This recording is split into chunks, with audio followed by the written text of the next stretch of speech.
Welcome to our daily devotional entitled The Applied Life. Since the first of the year, we've been talking about how to live the applied life. And our first order of business was to take a look at how to live a life faithful to the purposes of God.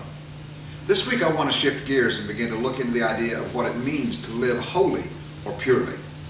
The scripture reference for living purely would be James 1:27. The New Living Translation says, "Pure and genuine religion in the sight of God the Father means caring for orphans and widows in their distress and refusing to let the world corrupt you." The King James Version says to keep oneself unspotted from the world. As I was growing up in the church, for the most part, when we looked at the word unspotted, we were taught to believe that we somehow had to hold a moralistic view apart from the world so the world could see we were different.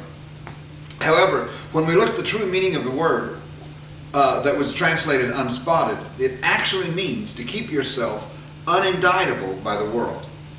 In other words, pure or undefiled religion is to show mercy to those who are under a crushing burden.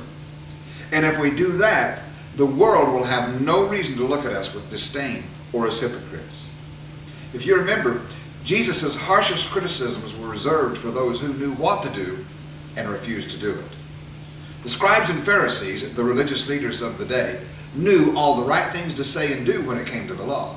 But Jesus, twice in Matthew, spoke to them about their inappropriate use of the law by saying, "Go and learn what this means. I will show compassion and not sacrifice." And if you had understood what this meant, you would not have condemned the guiltless. Living purely is not about living according to the edicts of the law. It is living with a compassionate heart that beats the heartbeat of God. It's living with a heart that cares about what moves the heart of God. And that is the applied life. God bless you, and we'll see you tomorrow.